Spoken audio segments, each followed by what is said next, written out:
जिसकी क्षमता हम सबको आज के हम सबको प्रदान करने के लिए पूज्य संप्रदाय हम सबके मध्य आ रहे हैं। मैं चाहता हूं कि जब तक वे मंच पर आए एक बार जोरदार तालियां बजाकर इनका स्वागत और अभिनंदन दोनों तरफ के, आप भी बाईं ओर वाले लोग भी तालियां बजाकर के अभिनंदन करिए। सबको अपने अपने स्थान पर बैठे रहना व्यवस्थित रूप से। जितने भी संतजन हम सबके मध्य आ रहे हैं अभिनंदन। श्रीफल भेंट करके और स्मृति चिन्ह भेंट करके स्वागत करें।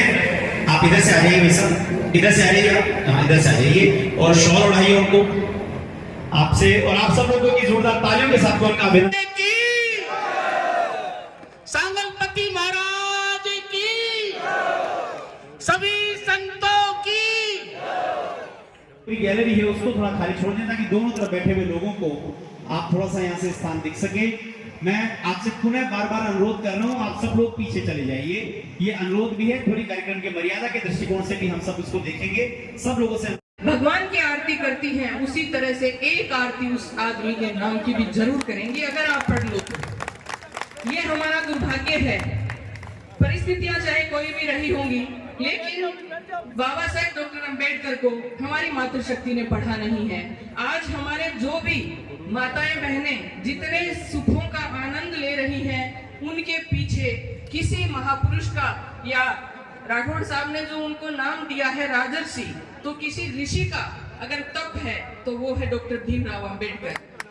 बाबा साहेब डॉक्टर अंबेडकर ने पहला जो अवकाश स्वीकृत करवाया था, तो मेरी माताओं सबसे पहला अवकाश तो था मातृत्व अवकाश था कि श्रम परिषद के सदस्य होते हुए गुलाम भारत के अंदर पहला अवकाश का जो अधिकार माताओं को दिया वो डॉक्टर अंबेडकर ने दिया। कितनी सारी विडंबनाएं रही हैं, लेकिन उन सबके अंदर 15 अगस्त सन 1947 को देश आजाद हो चुका था, लेकिन भारत की वो 50% आबादी आज उस समय भी, और मेरे को लगता है जैसे मैं फील्ड में काम करती हूँ और एक अपने कार्य क्षेत्र के अंदर भी मैं देखती हूँ, तो महिलाएं जो जिस तरह से मेरे से व्यक्तिगत आकर के मिलती हैं और अपना दुखड़ा वो मेरे को बताती हैं, तो मुझे लगता है कि आज ये अबला इसलिए है कि वो इन्होंने डॉक्टर अंबेडकर को नहीं पढ़ा है। इतनी सारी शक्तियां दी हैं उन्होंने, लेकिन उन शक्तियों का वो नहीं पढ़ पाने के कारण उनके प्रति उनका न तो वो उपभोग कर पाती है और न ही जिन्होंने उनको जो कुछ दिया है उस दाता के प्रति वो समर्पित हैं।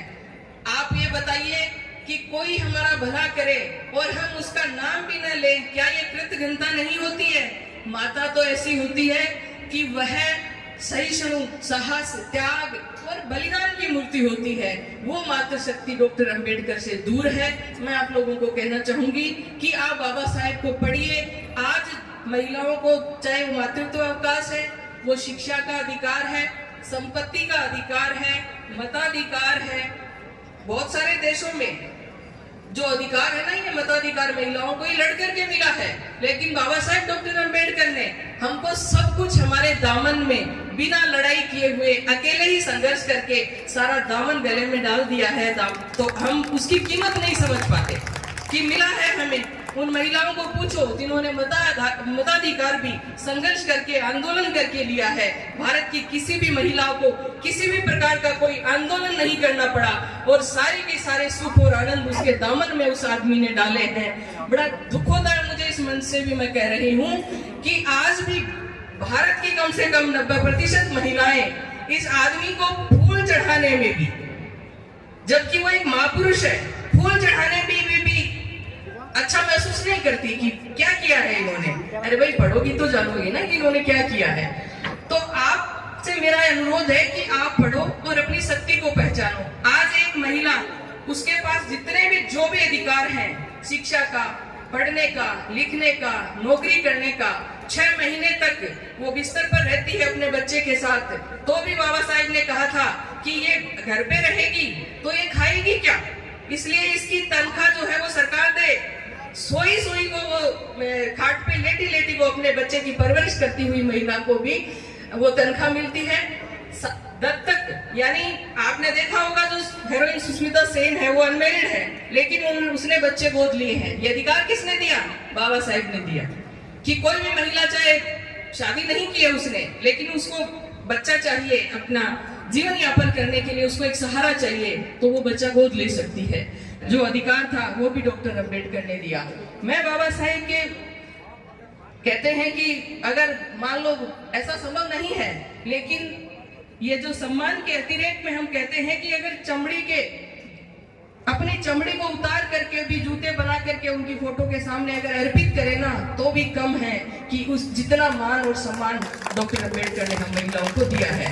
तूफान थम गया है, क्योंकि जो जांबाज होते हैं, जिनकी भावनाएं नेक होती हैं और संतों का जहां पर सानिध्य होता है, उन लोगों का तूफान कुछ नहीं कर सकता।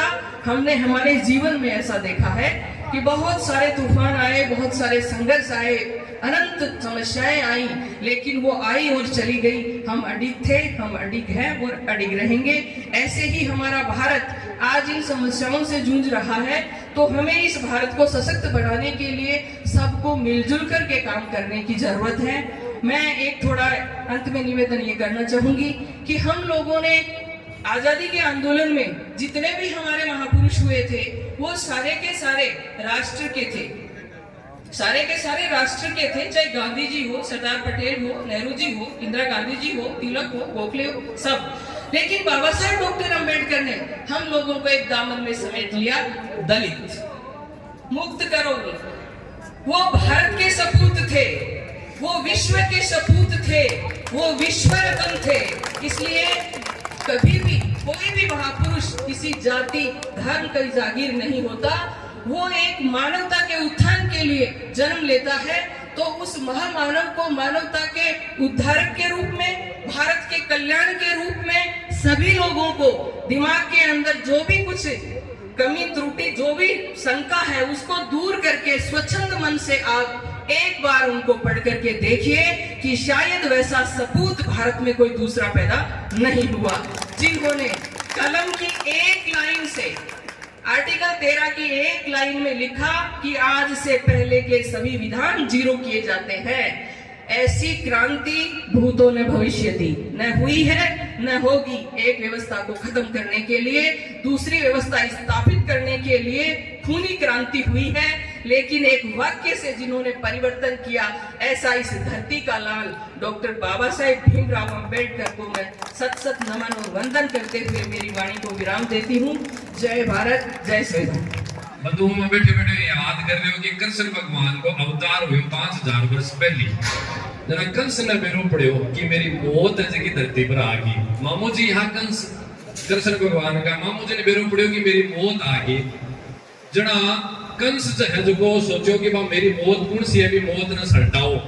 जो पूतना ने भेजी, कई राक्षस ने भेजो, और भागवत में वर्णन आवे एक तृणावतार हो, जो भी अवतार लेकर बाउंडर के रूप में जो कंस आपकी मौत यानी कृष्ण भगवान को अंत करने खातिर भेजो। तो मैं यह सोच रही हूँ कि वो सांगलिया दूड़ी से जो वो खतरनाक एक बाउंडर निकले है ना धर्म विच्युत करने के लिए, भी बाउंडर ने अंत करने खातिर भी कंस रूपी राक्षस ने धर्म विरोधी विचारधारा ने अंत करने के लिए ओमदास जी के रूप में जो अवतार हुए है, भी अवतार ने और को कंस रूपी जो राक्षस असुरवर्ती को जो है वो तैयार है, ये कोई दो राय को नहीं।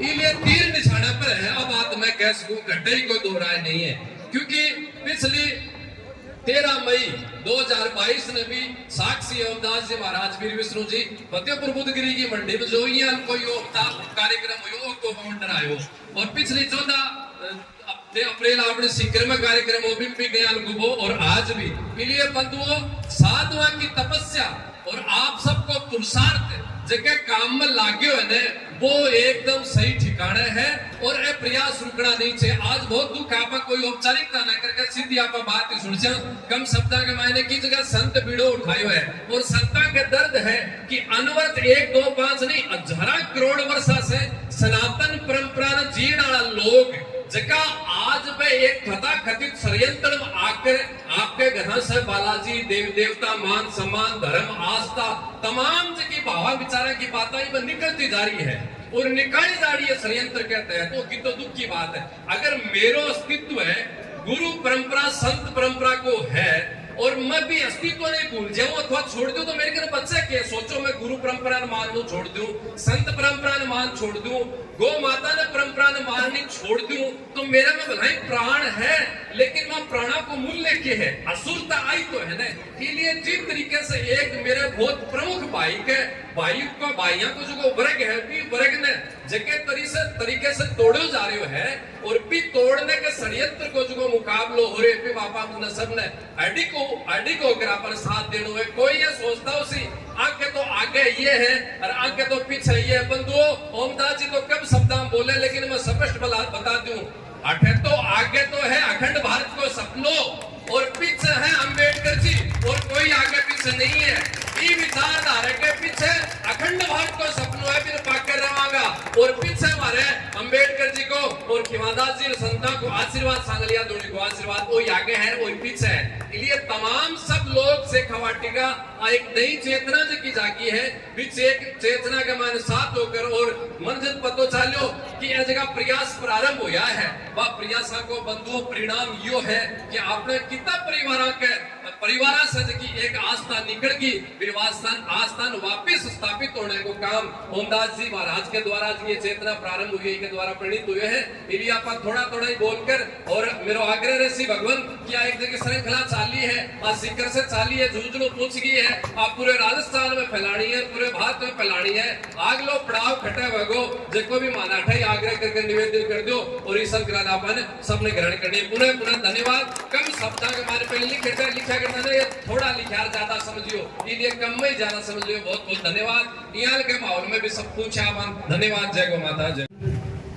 पूर्व वक्ताओं ने बताया बाबा साहब और बाबा साहब के साथ अन्य महापुरुषों की जीवनी पर अच्छा प्रकाश डाला। इसके लिए सभी साधु संतों और वक्ताओं को बहुत बहुत साधुवाद और धन्यवाद। लेकिन आज मेरे मन में एक बात आई कि यदि हम ईमानदारी से चर्चा करें तो आज हम पाएंगे कि कई सारी समस्याएं हैं जो लंबे समय से वैसी की वैसी चली आ रही है।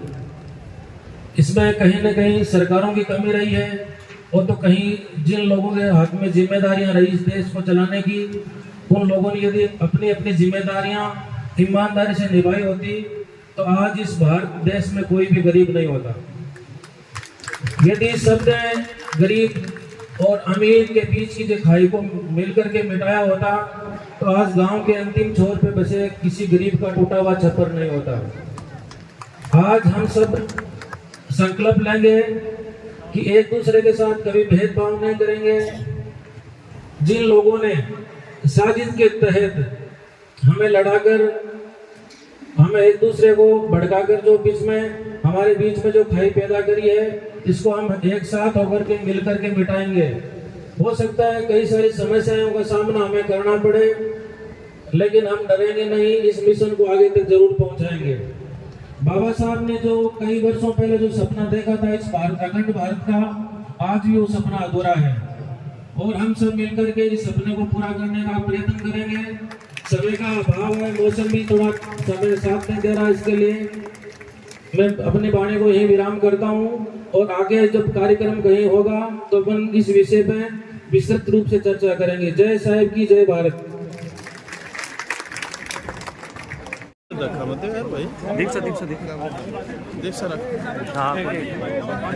अब सब लोगों से अनुरोध है कि पूरा धैर्य के साथ में जाएं, जल्दबाजी बिल्कुल ना करें। देखिए ऐसे भीड़ करना संतों के साथ में ऐसे इस तरह से आप बिल्कुल ना करें। सभी लोग आराम से जाएंगे और अपने अपने घरों की ओर प्रस्थान करें। आप सभी लोग सुखी और मंगलमय जीवन जिए। बहुत बहुत धन्यवाद।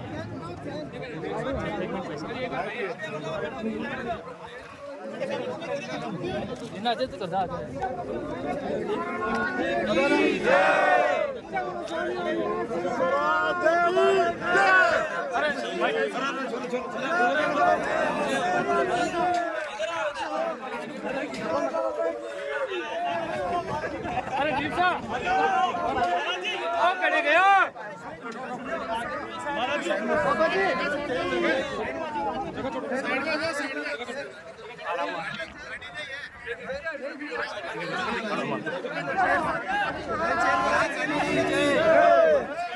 आगो आजो आजो हटाओ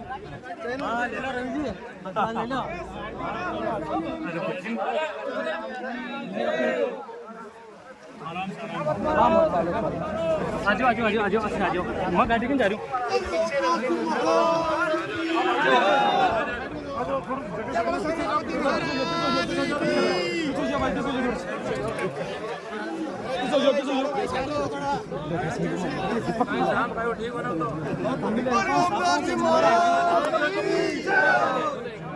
श्री संगलपति महाराज की